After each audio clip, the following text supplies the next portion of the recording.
Excellent. Action. All right, excellent. So this is the lecture for, what is today? February 20th. Half the class is at the February Fourier talks. Hi guys. Hi friends. Hope you guys are enjoying it. In any event, we figured we'd record the lecture so you get to hear everything that we're talking about. So where were we last time? We were in the midst of doing some contour integrals and some complicated contour integrals. And we left off right at a point where I wanted to talk about a theorem of Jordan's, the Jordan's lemma. And I didn't even get to state it last time, so I'll state it this time, prove it, and go from there. Okay, so Jordan's lemma says the following. Suppose that I of r is an integral. It's going to depend on r, which, as you probably can guess, is a radius.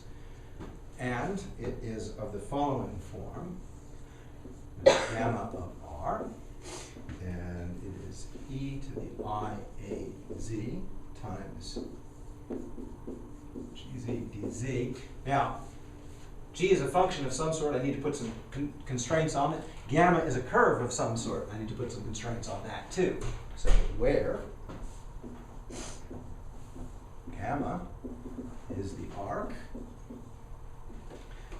z is equal to r e to the I theta. So it is a circular arc with theta going from 0 to pi, and a greater than 0 is real.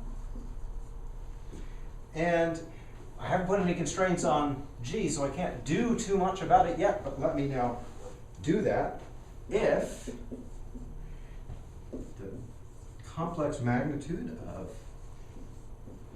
g on this curve is bounded above by something,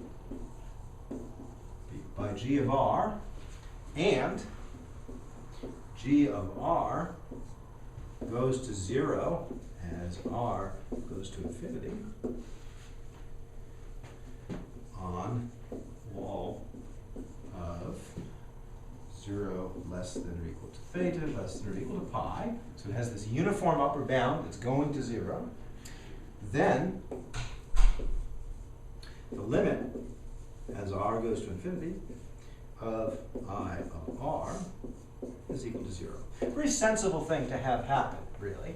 Essentially what it's saying is it's saying that if you take this integral here, take this integral of this function with this e to the I a z on a circular arc, and you blow that circular arc off to infinity, and you've got some control over this g, that g is getting really small, then in fact, really what's happening is this integral is just going away altogether. Why is this useful? Well, this is useful because what we'll often want to do is we'll often want to compute an integral along of this function along the real axis. And as we saw last time, computing integrals along the real axis is kind of awkward. So instead what we're going to do is we're going to compute along the real axis and then extend it to a complex integral on a closed curve. Yeah? So then the first function, the exponential, is an exponential raised to an exponential? It's e to the I, yes, it is an exponential raised to an exponential. Okay. Yep, you're right. Because this z is along this curve, right? But don't think of it as an exponential raised to an exponential. I mean, it is. Yeah. But don't really think of it that way. Think of it as being this function confined to a circular arc. Okay. That's really the right way to think about it. But that's a good question. Okay. But the benefit of this is that it lets you manipulate these Fourier transform integrals that we'll see a lot more of in the coming few classes. Okay. So let's try to prove this. So once we've got that form fixed in our mind, we can go ahead and prove this. Now we've got a uniform bound on G. So remember, so proof. Remember, we have a uniform bound on G. That's the first step. The second thing to realize is, remember, this path is a semicircular arc. And so we should parameterize it as such. So we parameterize the integral along the arc. Okay, and when we parameterize along the arc, it's going to look something like this. Here's the real axis. Here's the imaginary axis. Here's the arc that we're going to be using. This is gamma of r. This distance here is r. And it's going from angle 0 up to angle pi. Okay, and so we're going to be computing this integral along that path and then taking the limit as r goes to infinity. Okay, so let's see. Oops, I forgot a parenthesis. Okay, so we use these two pieces of information. Let's start with the parameterization of this. So let's write z is equal to r e to the I theta. Okay, and so dz is I r e to the I theta, d theta. So we'll do our change of variables in this way. So our integral is then I of r is, integrate 0 to pi now, because we're going to integrate with respect to theta, e to the I r e to the I theta. So yeah, it is an exponential of an exponential, but as I said, don't think of it so much as that for the moment here. Times what? Times g r e to the I theta. And the whole thing is times I r e to the I theta d theta. Okay, so what we want to do now is we want to bound this. We want to use, remember we have our uniform bound for g. We're going to want to use that to control this integral. We're going to want to control what happens to it. Now, this exponential thing here, well, let's see, e to the I something imaginary, or something real, e to the I times something real, what's the complex magnitude of that? 1, always 1. Now e to the I something, or e to the something real may or may not be 1. It has varying complex magnitudes. So what we need to do is sort of split off here the real and imaginary parts of this, so that we can express this part and find out exactly what its magnitude is. So let's go do that.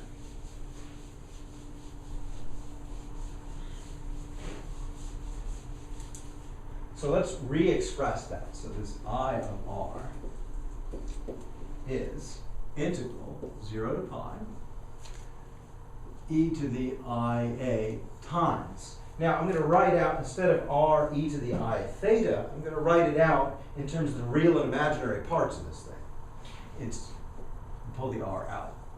It's cosine theta plus I sine theta times g e to the, g r e to the I theta times I r e to the I theta d theta. Okay.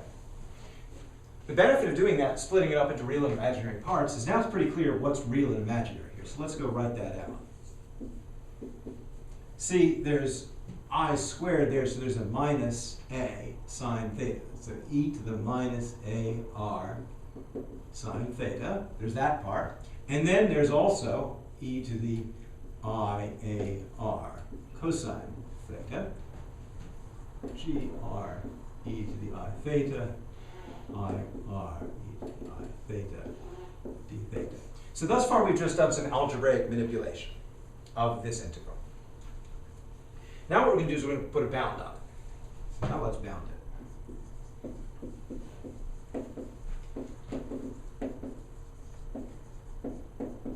So let's bound it. So this integral here is definitely not worse than all the absolute values in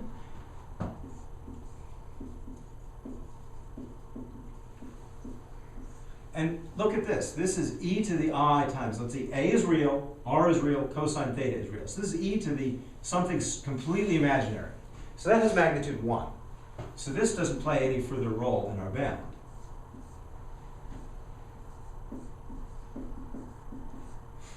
And let's see, I doesn't play a role in our bound, and the e to the I theta doesn't play a role in our bound.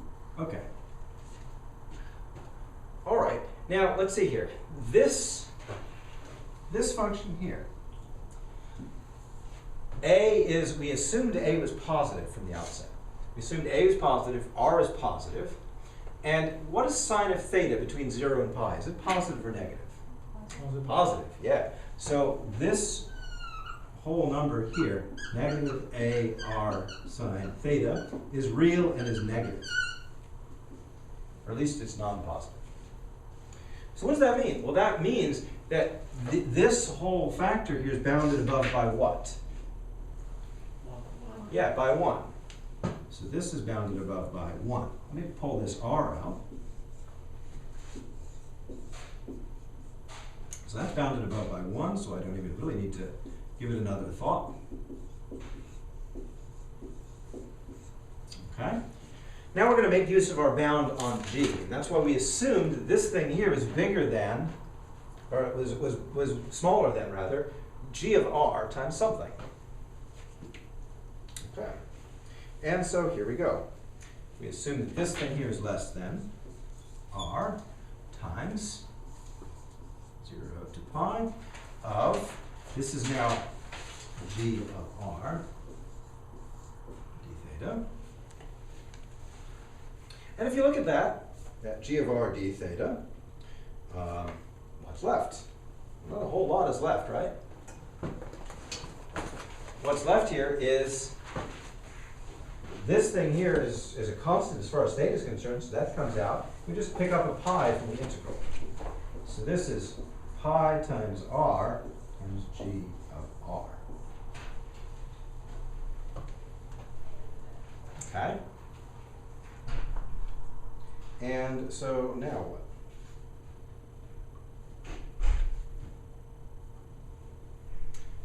Hold on a sec here. I'm not getting the same bound that I expected. Hold on.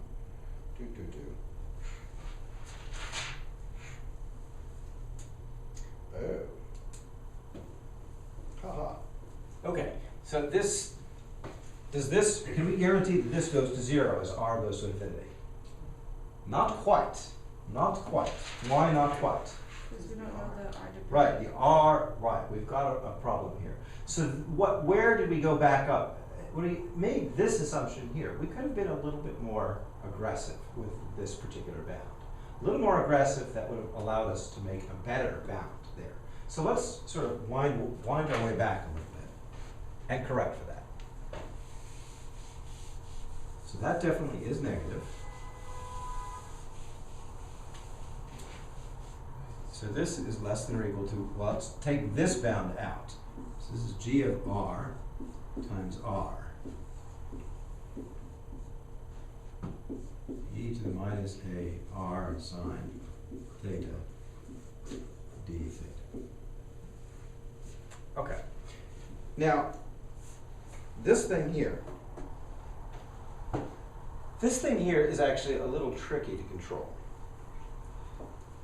Why is it a little tricky to control? It's a little tricky to control because this sine of theta, the theta is there. Now, there's something else though that we can do. For one thing, you know, this function here, the sine function, it's symmetric across theta equals pi over 2. So there's no harm in writing it like this.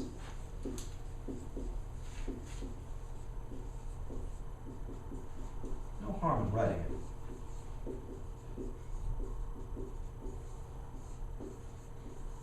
Like that. Now, when sine is small, that's when this coefficient here is small, or is small in magnitude, which means that this thing is biggest near what values of theta? Between 0 or pi over 2. Where is this function biggest? 0. Yeah, it's biggest near 0, because then it'll be like e to the 0, it'll be close to 1. On the other hand, when it's on the other side, when it's close to pi over 2, then it will be kind of small. All right, so there's a bound we can write down, and this is a little bit of a clever bound. The clever bound that really makes this thing tick. So the first bound I wrote down is sort of your first guess of a bound. The one that actually makes this worthy of actually calling it someone's lemma, as opposed to just saying, hey, calculation, is the following. I want to write it down so that I don't mess it up. Sine of theta is less than, or is greater than, or equal to 2 theta over pi on 0 less than theta less than pi over 2. Where did this come from? Where did this come from? So we're going to use this.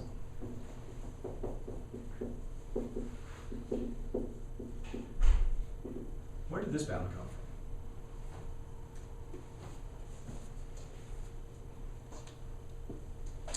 So where did this bound come from? Because this is the bound we need. Does this one just a small angle approximation? It's like a small angle approximation, but small angle approximation actually gives you an overestimate. This is an underestimate. How do I get this underestimate? Because remember, when this exponent here is small, when sine is small, is when this thing is biggest. So we want an underestimate to control how big this integral can get. So we want an underestimate. So what? Oh, I guess well, if theta is pi over 2, that's. When theta is pi over 2, it's 1. Yeah. And what kind of curve is this? Linear. It's linear, right. So it comes from this particular little observation. Here's pi over 2. Here's sine of pi over 2. Or sine of pi, rather, or sine of theta, rather. This is theta. Here's this line. This line is 2 theta over pi. And that's pretty clearly a lower bound. So this underestimate comes from this graphical argument here. So now, if we use this here, we can get an upper bound for this integral that's not quite as loose. It's a little more flexible. It's a little tighter, rather. Okay, so let's go ahead and use that. So let's use this bound.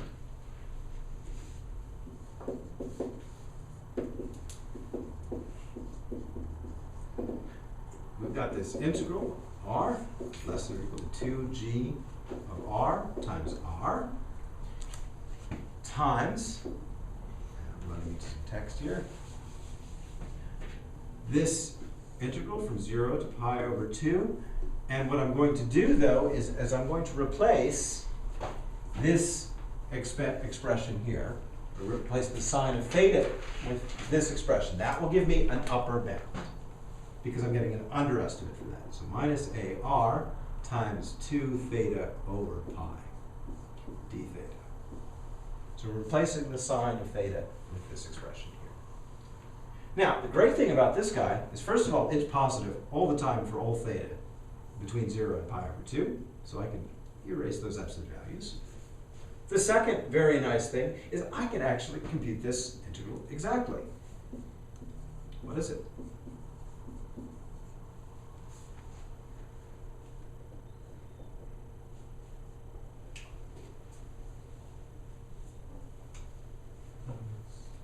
Pi over negative pi over AR. Pi 2AR. Exactly. Times e to the stuff. Yeah. Evaluate between 0 and pi. Evaluated at 0.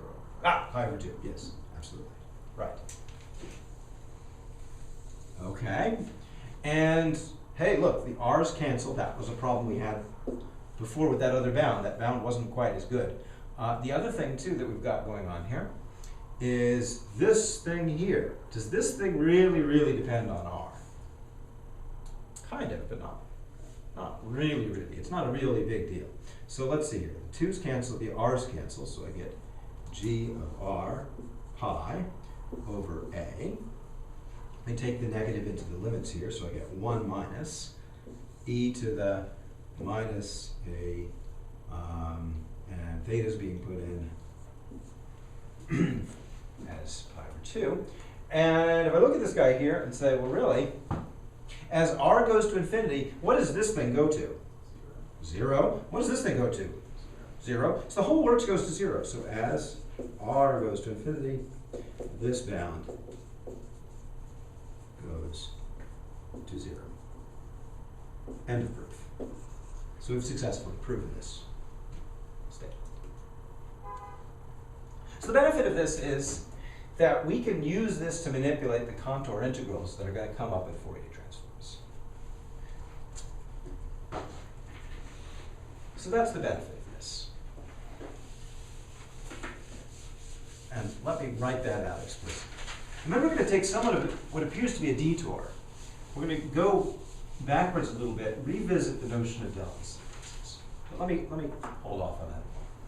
So, use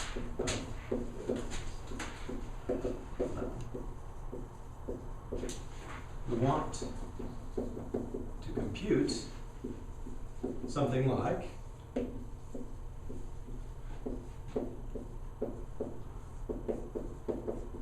you want to compute this integral across the real axis. This is a Fourier transform of something. This is a Fourier transform of f. But that's hard. So instead, use contour integration to evaluate the integral over the following path. I'm going to draw it schematically.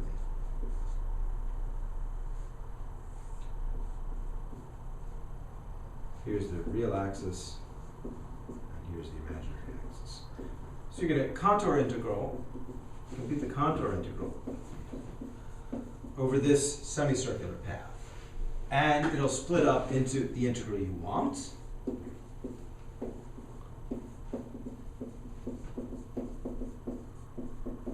Plus the integral that Jordan's lemma argues vanishes. So, and it's the limit as r goes to infinity. So the point is, this guy is going to vanish by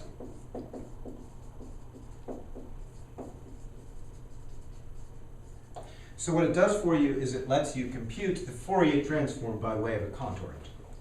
And these contour integrals, as we found last time, are pretty easy to compute, or at least can be easier to compute than doing this integral directly. So that's the benefit of this lemma. Questions on this before we proceed? Okay. Yeah? The capital G of R, is that just? That was assumed, so you have to give me that. Okay. Now, in the case of computing something like this, you typically find that by looking at this function and writing down some kind of bound like that G of R.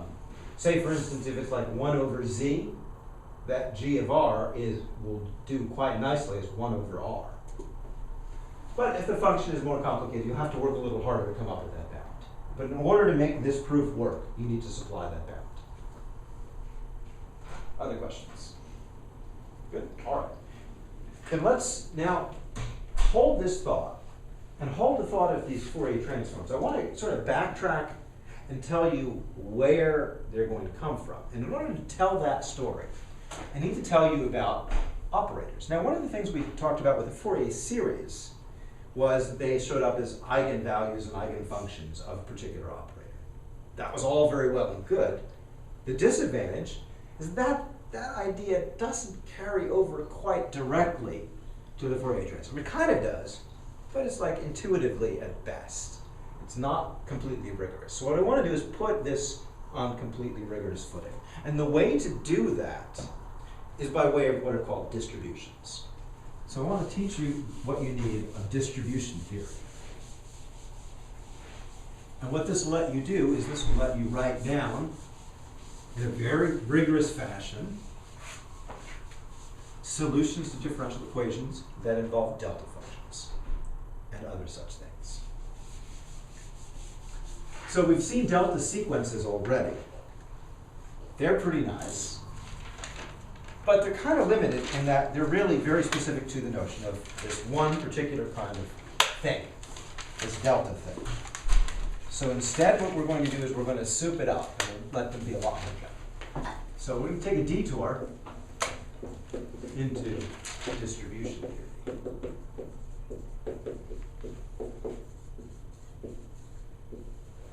Okay, so in order to do this, here's the idea. The idea is that distributions pick up nice properties from other functions. They get them by proxy. And they get them by proxy how? Through integration by parts, or generalization of integration by parts. So here's the idea. The first thing I'm going to do is I'm going to define the space of test functions. So, the space of test functions is D.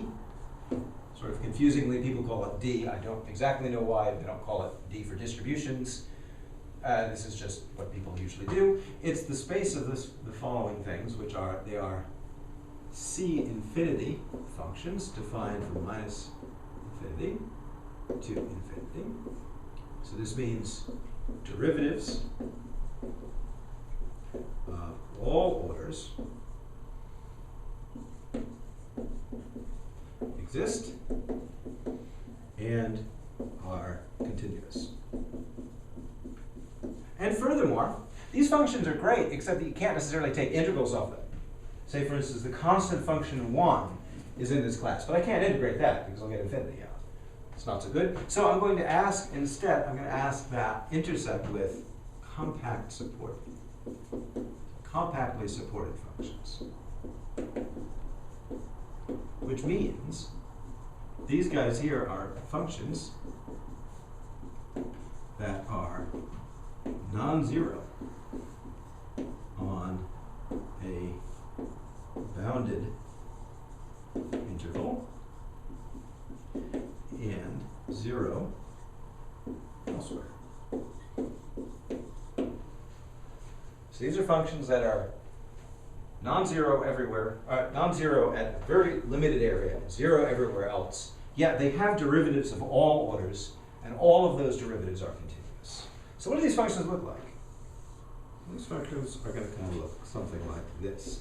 They're going to look like there's 0 for a long time, and then there's a nice little bump, and then 0 the rest from there on out. So that's what they look like. They look kind of like these bumps. So this is a typical test function. Now, when you look at this sort of thing, and you start thinking about derivatives of all orders existing and continuous, and whatnot, you start thinking about analytic functions. You're like, analytic functions aren't compactly supported. So what gives? Is this an empty set? No, I wouldn't be telling you about an empty set. Let me exhibit something. I saw a question. Yeah, when you say compactly supported, you also mean closed? Closed, but that sort of comes for free. Okay. But yes, I do mean a, sure. To be perfectly precise here, a closed and bounded interval and 0 elsewhere. Yeah, but that comes along.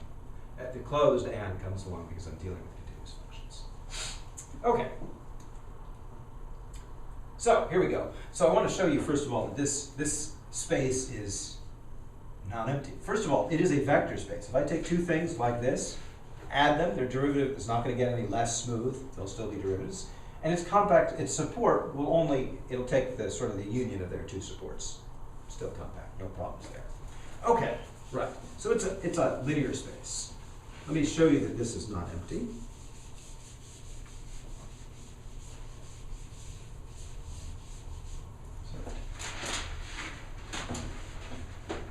Example, D is non-empty. In particular, it's inhabited by things like these bump functions, as they're called. And here's a formula for a bump function. For instance, the function f x, which is, and in fact, here, let me even write down a whole family of them. So a, there's e to the a squared divided by squared minus a squared, 0, and this is when x is less than a, and this is x is a. So I propose that this particular collection is a test function.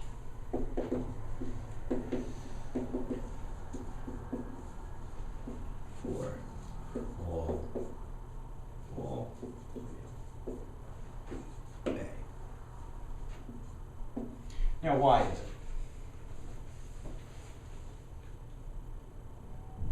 If you look at it and say, well, wait a minute, this seems a little dubious, doesn't it? What's the derivative of this thing? First of all, it's obviously compactly supported. Support is bounded by plus or minus A. Oh, okay, so it doesn't have derivatives of all orders. So let's try to take a derivative. So here we go. What's the derivative of this thing? What's the derivative of that? Well, it's e to the a squared over x squared minus a squared times derivative of this stuff. Good old chain rule. Okay? And so let's evaluate that. So what's that derivative? Negative x squared. Right, the a squared left comes out, right? A squared, right? So this is Minus 2. and then minus 2, but this is times now a negative.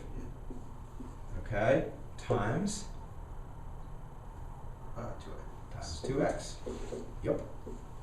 Now, if you look at this guy here, wait, we write this like negative 2 here. How can this possibly be anything at all continuous?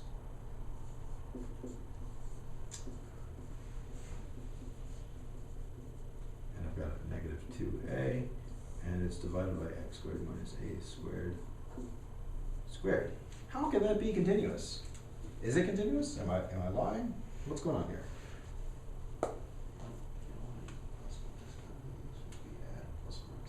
Right, so the only possible discontinuities are at plus or minus a. But what happens at plus or minus a? The function is 0. What's that? Function is 0. Which function is 0? The e to the x squared minus a squared is what? It is, Well, when x is a, did I lose a minus sign? it's defined as. That's right. But when x is less than a, remember we're dealing with x less than a, we're coming in from the less than a part. So this goes to where? Where does the exponent of the e go to? As x goes to a, from below, or from inside, so to speak. Right, so let's summarize what you think.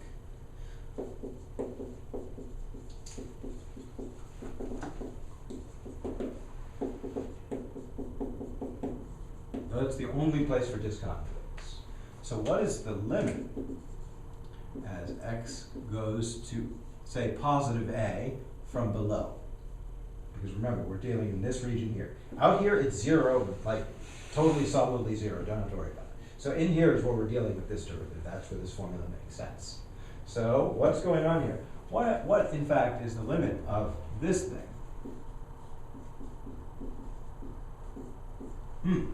This is equal to what? Well, let's ask what is the limit as x goes to a from below of a squared over x squared minus a squared. What's that? It's going to go to like a divide by 0, right? But is it positive or negative?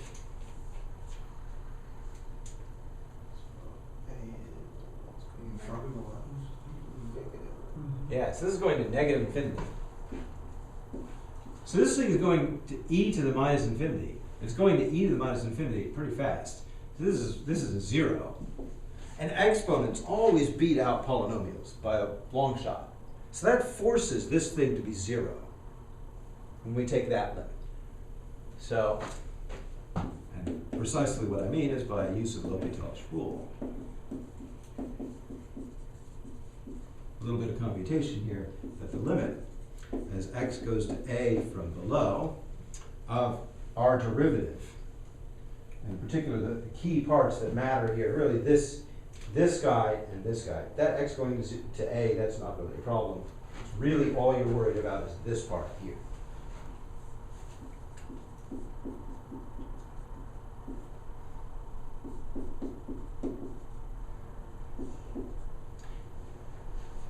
Well, so L'Hopital's rule is going to show that that thing's going to 0. Well, wait on here, Bob. I'm a little bit in trouble here, aren't I? Because if I do L'Hopital's rule on this thing, I get something that's sort of an infinite regress to some extent. But still, really what you need to do is a little bit of a change of variables. In any event, the point of the matter is it goes to 0. So this ends up being something that is pretty solidly going to 0. This thing is continuous then. So its derivatives are all continuous. It's compactly supported all the time. So this set of test functions is non-empty. Okay, so what can we do with these test functions? Well, these test functions are meant to test something. They're meant to test the waters to some extent.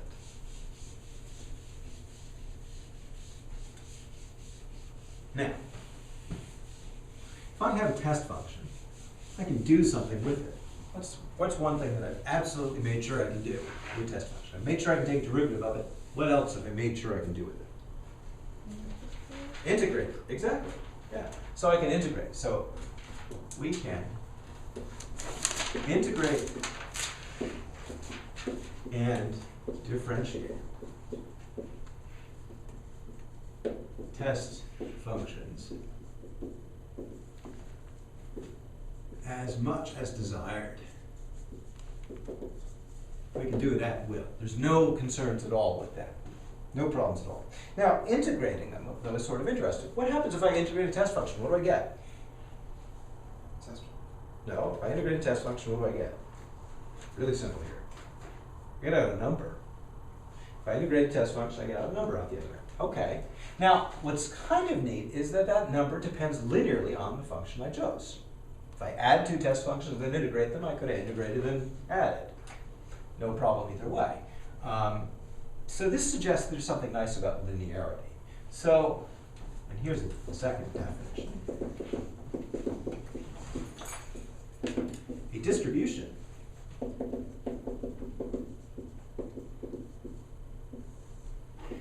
is a linear function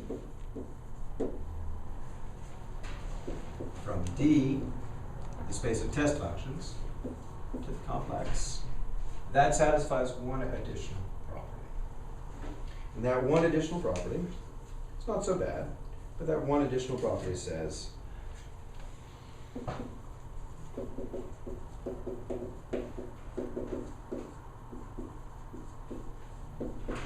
following zero sequence property.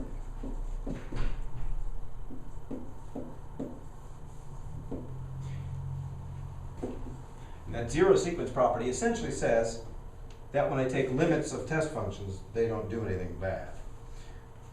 Essentially, what we're going to do is we're going to say set test functions, call them f sub a, not to be confused with the other ones, maybe I'll call them phi sub a. So I have a set of test functions called a zero sequence. I'll say here it's called a zero sequence. When, first of all, their supports don't get out of hand. Union their supports is bounded.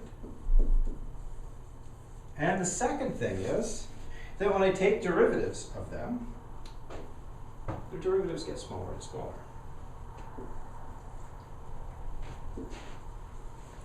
Two, the limit, as n goes to infinity, I've got all this sequence. I take the maximum of their derivatives, any derivatives I like. So I'm taking the maximum of the derivatives, so the kth derivative, and I'm taking the limit as n goes to infinity, this thing goes to 0. So these are functions that are getting flatter and flatter and flatter. for all k. So I've got these two properties defining a zero sequence, and what I want is I want any distribution is going to do something nice to that zero sequence. I want that zero sequence to be taken to zero. A distribution takes the limit of zero sequences of a zero sequence, all sequences to be zero. This is a statement of continuity, but I can't quite write continuity. So what this says is I take my zero sequence, phi sub n, evaluate the distribution on it. And what's the distribution give me out? It gives me out a complex number. So evaluating the distribution on this zero sequence gives me a sequence of complex numbers. I want that sequence of complex numbers to converge to zero. Okay? So if that's the case, then this thing is called a distribution. So any linear function that does this is called a distribution. Now what is an example of a distribution? There are lots of these things out there. In fact, there's far more of these than there are of, well, functions we've dealt with in the past. So let me give you some examples.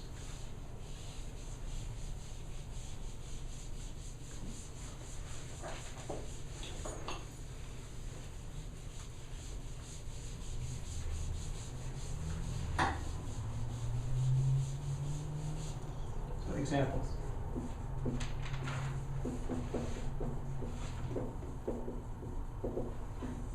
First of all, any function that I can write down an integral for, so any integrable function f gives rise to a distribution. And that distribution does what? Well, it takes in a test function and spits out something, and it's defined in the following way. Given by, and I'll write it like this. This notation means this is the name of the distribution. This is the test function.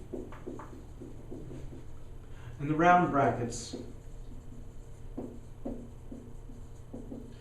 mean, well, what can I do with the distribution? It's a linear function on test function. So it means it takes in a test function.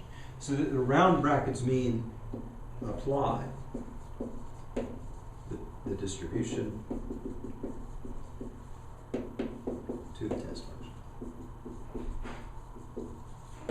Now, it looks very much like inner product. And in fact, whenever I have an integrable function, inner product, in fact, is really the implementation of my distribution. So that's one possibility. Clearly it is linear, no problem there. Now what about this other thing, this limit as it goes to zero? Well, remember, f is integrable. So if I bound it above, that integral of f is something that exists. But now I'm also bounding above all derivatives of all orders, including the zeroth order. That places an upper bound on this guy, which drives the convergence to zero. So check, that works. So this thing is in fact a distribution.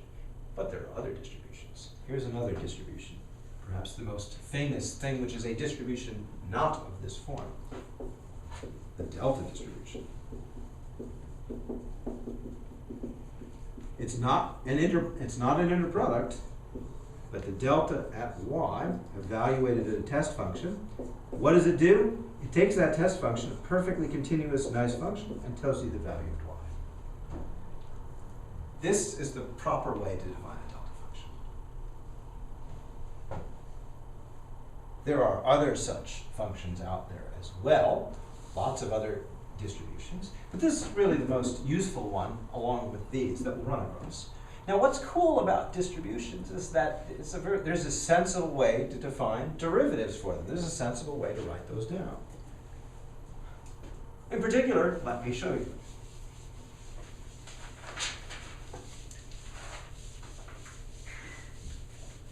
Well, first of all, before I even say derivatives, I should make a comment. The space of distributions is usually written d prime. And the idea here is this is indicating a vector space dual. Now wait a moment. Space of distributions. That means I should be able to add distributions. And in fact, I will do if d1 and d2 are distributions. d1 plus d2 applied to any test function is going to be defined to be d1 applied to it plus d2 applied to that same test function. This is a definition. Similarly, scalar multiplication. Is it scalar? It's a complex scalar. Is just going to be the obvious thing. Scalar multiply the application as such. So we end up with a vector space. But now something even better is that, as I said, derivatives exist. And why do they exist? They exist because these thetas have lots of derivatives. So let's write down the derivative of d. Derivative of a distribution d, that's just going to be defined to negative d applied to the derivative of theta. And I see an eyebrow raised, and that's appropriate. And this comes from integration by parts. The motivation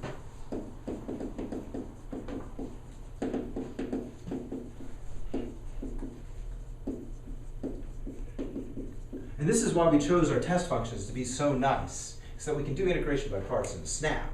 And those derivatives are defined all the time. Every test function has a derivative. We don't have to work at all. We're done. So let me show you how this gets motivated by integration by parts. And it comes about like this. So let's go back to our situation where we have an integral f. So if f is integrable, then we defined f theta, f applied to theta, to be this. Now suppose for a moment, and remember this is an integral. Remember now, f may not be differential. But suppose for a moment it is. Is differential. Suppose for a moment f is differential. Well, then what does integration by parts say? Well, let's write down f prime of x. What is integration by parts going to say we do here? Well, u equals dv equals, and in particular, what I'm going to do is I'm going to say f prime dx, and this is phi bar. So du is phi bar prime, and v is f. Okay, so I get phi bar of x, f of x, evaluated between negative infinity and positive infinity, minus integral, negative infinity to positive infinity, of f times phi bar prime of x dx. But wait a moment. The test function always is differentiable. It's compactly supported. So because it's compactly supported, this term vanishes. So this term goes to 0 since phi is compactly supported. And when you look right there, the resulting thing here, Well, that is what? This is negative f applied to v prime. Just what I asked for. Check the box. Yeah. So then, sorry, does compactly supported mean just that it doesn't blow up? It means that, in particular, that it is 0 outside a bounded interval. Okay. So when I take the limit as it goes to 0, or it goes to infinity, it's 0. Yep. So check. If I really have differentiability of f, then really f prime applied to theta is really just what I've written there. So this here extends that definition, but it extends it to every distribution, including, gosh, it extends it to the delta function. Heck, the delta function has a derivative, which you can write down. Crazy. It's actually called the dipole distribution. It's got a name. Shows up in various Oh my places. god, does that have anything to do Dipole? with Sure does. Sure does. Yeah, it has everything to do with infinitesimal dipoles in electromagnetics. Absolutely. Yeah, it's cool. Okay, so this is really very handy. So wait a moment, I can like take derivatives of things like to my heart's content. Like seriously, this is pretty awesome. You might say, wait a minute, what am I going to do here? Like I've got derivatives of anything. Well, I need to solve some differential equations. Let's do it. Let's take a look at solving differential equations in terms of distribution. So my output of my solution to my differential equation will be a distribution. So I can basically, if I can solve the differential equation in test function land, I can automatically transfer that knowledge right over to distributions. The benefit here is since test functions are really very nice and very smooth, that means essentially they're really easy to integrate. These guys here could be pretty awful, and it's okay. That's the whole idea. Now, there are things I've defined here very, very nice distributions. There are less nice distributions, ones that use larger test function spaces, and then you end up with a smaller collection of things you will count as distributions. Here, I'm just using this very simple format here, which gives me a lot of expressive power. So let's take a look at differential operators using distributions.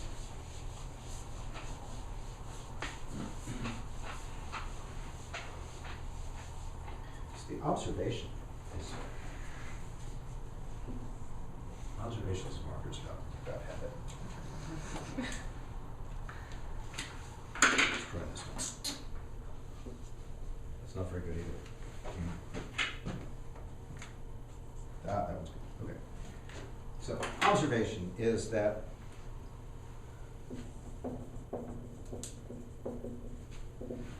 we can solve differential equations using distributions. And in particular, we call the solutions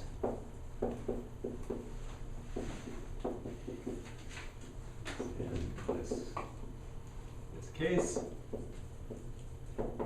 weak solutions. So we can find what are called weak solutions by using distributions instead of by using actual functions. The benefit here now is that we can very nicely treat discontinuities. We can nicely treat delta functions showing up in things. Gives us a lot of expressive power, as I said. So for instance, let's go ahead and let's try to actually solve a very simple equation. Let's solve u prime equals 0. Of course, if I'm not in the land of distributions, that's just a line, right? But let's see what that means. What does that mean? This means we want this u prime, this u, to be a distribution for which this equation is true for all distributions. In particular, so if theta is a test function, what does it mean? Well, it means that, round bracket, this thing here, we want it to be 0 for all choices of phi. But we know now what u prime means. We know what that means. That means this is minus u phi prime. That's what that means. So the question then is, for what u is this true? For what u is it true that you can get this to occur? Well, that's a little bit surprising. So our goal was to try to figure this out. Well, let's go try to write it down.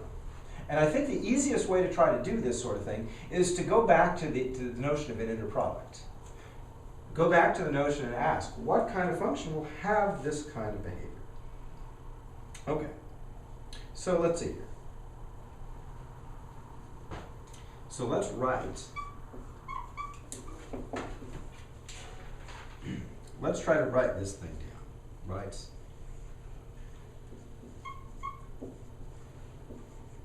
We want to write this equation, u of x prime of x equals 0. This is intuitively what we are after. We're intuitively after trying to solve this equation equal to 0.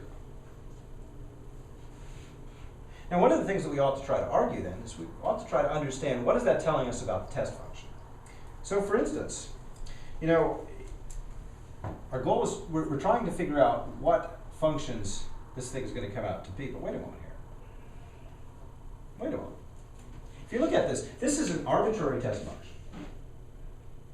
What does the derivative of an arbitrary test function look like? That test function here, maybe, let's see here. Remember, the compactly supported. So here's y, here's x. Here's our test function. Can this be phi prime for a test function? Can that be phi prime for a test function?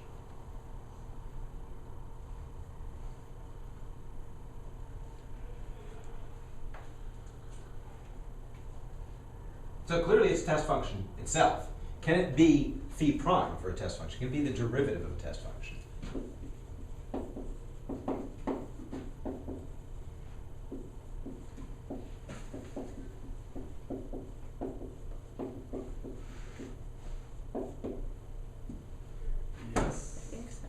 Think so? No. Got half people saying yes, half the people saying no, a whole bunch of abstains. No. Okay, so why'd you change your vote? So it doesn't go negative, Doesn't go negative. Why does it have to go negative? because it has to go back to 0. It's got to go back to 0. Yeah, right. The point of the matter is, remember, what this thing, if this is the derivative of a test function, its antiderivative has to be compactly supported. So, okay, no problem over here. Its antiderivative over here is 0, 0, 0. Okay, it's getting positive, it's getting positive, it's, hey, wait, it's still positive and it's got no hope of going down again. So in particular, anything that is the derivative of a test function, so let's call this thing psi. Whenever I've got a psi, it must be the case that the integral of psi is 0 if it's the derivative of something. So we must have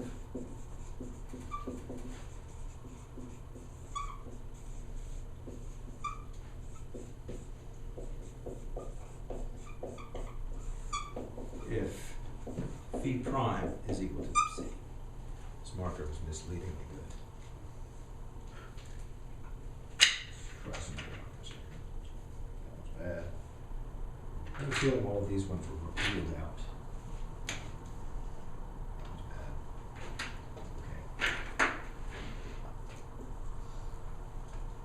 So, that one was good. Okay, so what do we know? We know thus far that this particular thing, if this is a derivative of a test function, better integrate out to be 0. Well, what does that tell us about u? Remember, we're going to be applying u to that test function. That kind of test function, the one for which when we integrate over this thing, it's 0. That's sort of interesting. So let's manipulate a little further.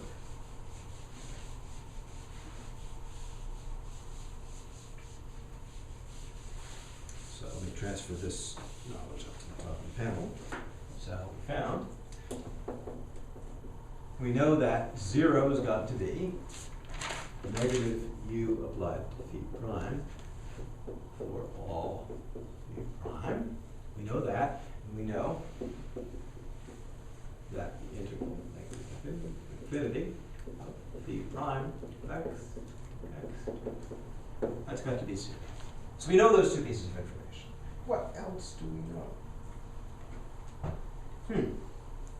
Now comes the trick. Suppose for a moment we have a test function.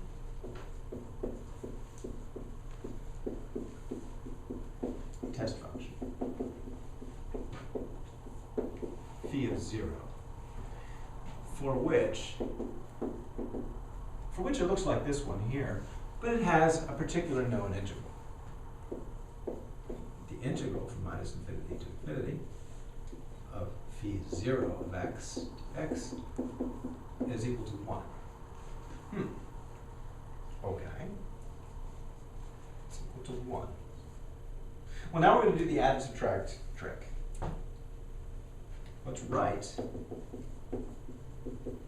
Let's write out any phi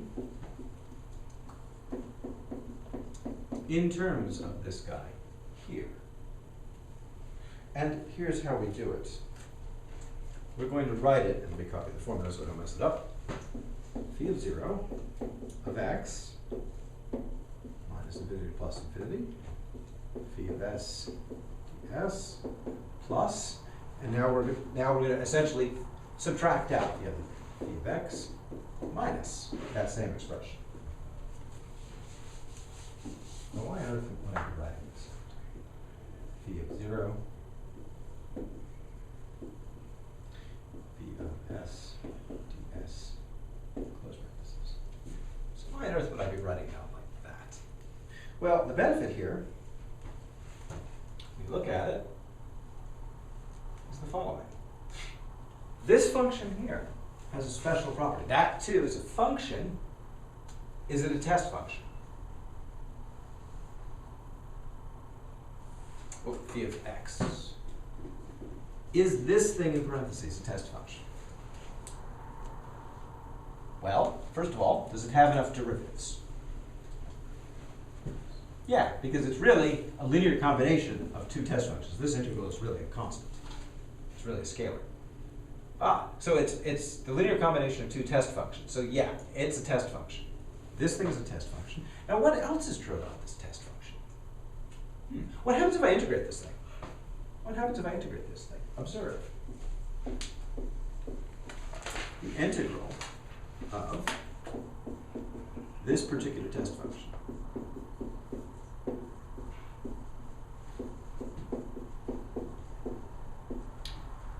dx. This is from minus infinity to plus infinity. What is this guy? Well, let's see. Remember, integration is linear.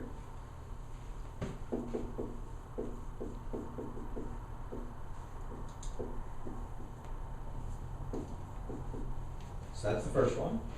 Minus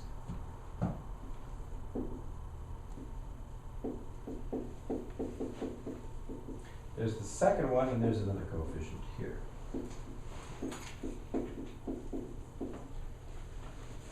Hey, wait a moment though. We assumed that we had a test function like this. It's not hard to produce one. Just take that test function I showed you initially and normalize it by whatever its integral happens to be. So that's 1. Oh, wait, this is 1, and then this is the same integral, just relabeled. So this whole thing is equal to 0. So this is a function that when I take a look at its antiderivative, it ends up giving me 0, which means this function is compactly supported. I've got all the derivatives, so, this thing, whatever it is, came as the derivative of some test function. So this thing here, this is the derivative of some test function.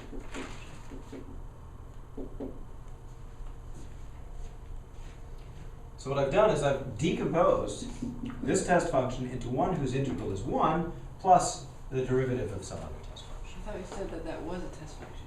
It is a test function, and it happens to be a special test function that's a derivative of another one. You said that. I said that the picture that I drew Yeah. is not the derivative of a test Oh, function. okay.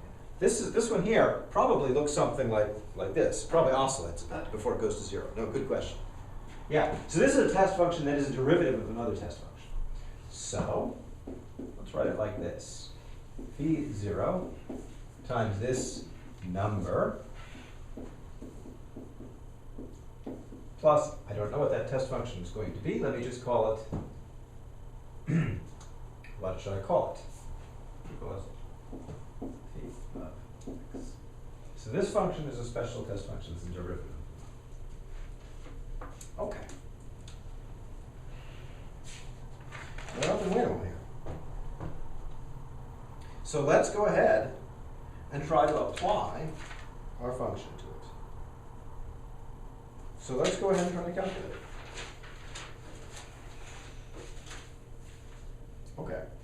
Well then, let's go take something. Let's go take, in fact, our distribution that we're trying to solve. Remember this u. We're trying to find this u that'll do this. Trying to find the u that'll do this. And let's just try to act on which function? Which function should we act on? We're going to act on this thing here. Okay. So let's go ahead and do it. Let me make sure I get the right function here. We know what times phi does, right? Okay. So let's consider.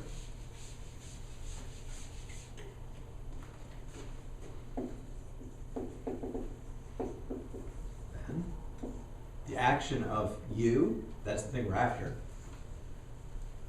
on what? On phi. Of 0 plus, let's consider the action of u on this thing. What is it? Well, it's u action on, let's see, we took any old test function we wanted and we decomposed it in this fashion.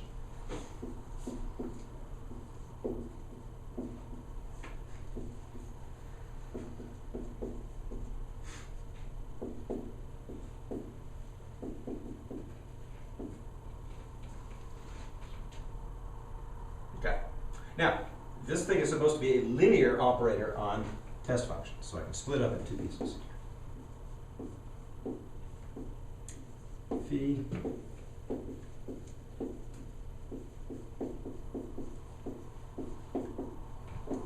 u acting on c. Now what about this u acting on c? Oh wait, c is the derivative of some test function. It's like eta prime or something. And what do we know about u acting on derivatives of test functions?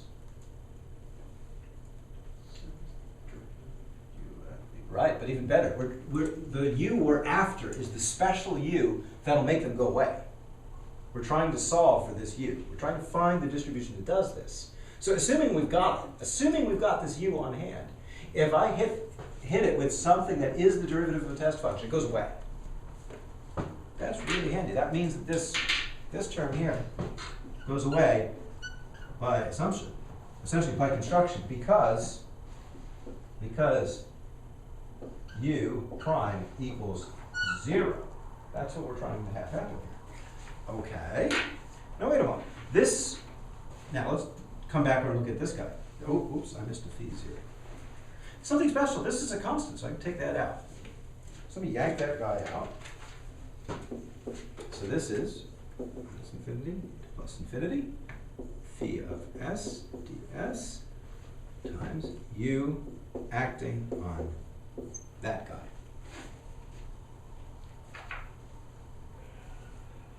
Okay. So wait a minute. What have I done here? What have I done here? Well, this phi is a function, is it not? Yeah, it certainly is. It's a function times, what's this? What's this thing here? Is it? It's an action of a distribution on a test function, which is what? It's a number. It's a complex number. This is a scalar.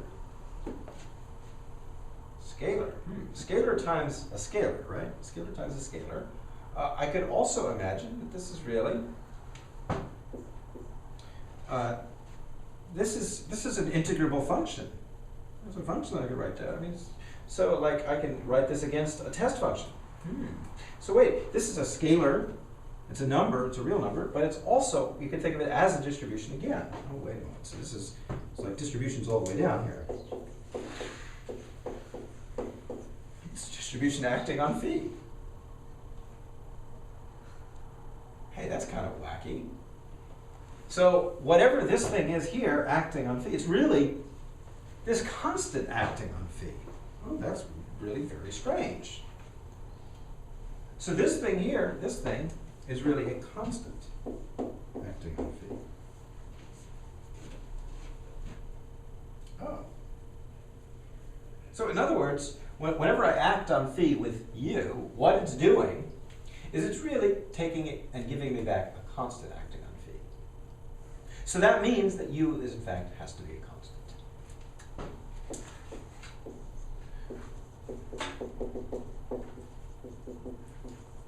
B, C, because it's saying regardless what phi is,